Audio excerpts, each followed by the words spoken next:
When there are more women in leadership, businesses are more productive and more profitable. The Pacific Private Sector Development Initiative's Leadership Matters report collected and analysed women's business leadership data from almost 300 organisations across the Asian Development Bank's 14 Pacific developing member countries. The results show that men dominate business leadership across the region.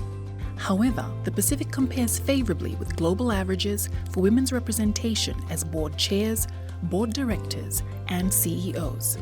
The report also found that women in the Pacific are best represented in business leadership within industry associations and in the tourism sector. In 2022, PSDI brought together government officials, development partners, and the private sector for 6 Leadership Matters roundtable discussions. While the report found that women remain underrepresented in Pacific business leadership, participants noted the importance of leadership diversity for company performance. It is critical to have diversity, gender diversity as well as diversity in general in leadership. Only by bringing to the table the shared experiences of the diversity that we have in our community can we make meaningful change. Participants also saw greater opportunities for women in Pacific business leadership than in the political sphere. Leadership Matters found women were better represented as directors than as members of parliament in 13 of the 14 study countries. I am very interested in the question of why women are flourishing in the private sector. And if you go back to look at patriarchy, women flourish and do all the work in the traditional context, but also these private sector can be safe places for women to really flourish. And what I observe is when they get the support they need, and by support, not just financial support, but support in terms of getting their partners, spouses accepting that this is a space women can also move into.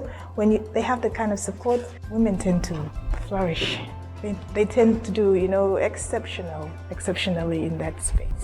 Leadership Matters found that individuals and organizations can increase business leadership opportunities for women by tracking and reporting sex disaggregated data, developing opportunities for emerging women leaders, circulating leadership opportunities to women, and providing training and support. The organization is key to changing some of the barriers or some of the systematic processes that don't encourage women to apply.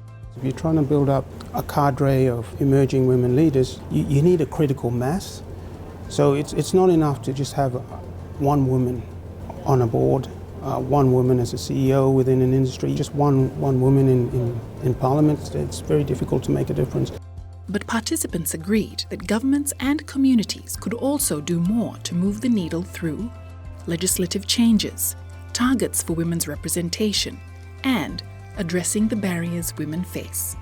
Legislative changes have a lot to do with the reforms with regards to encouraging women to move up into leadership positions within boards. One of the things that we can do to increase women in leadership is to educate the communities more on how to remove some of the barriers, whether it's custom related or fund related, so that we can help each other and support each other to grow. PSDI is supporting national and regional organizations to increase women's representation in business leadership. PSDI will continue to track changes in women's business leadership in the Pacific and publish the next edition of Leadership Matters in 2024. More information is available at the PSDI website.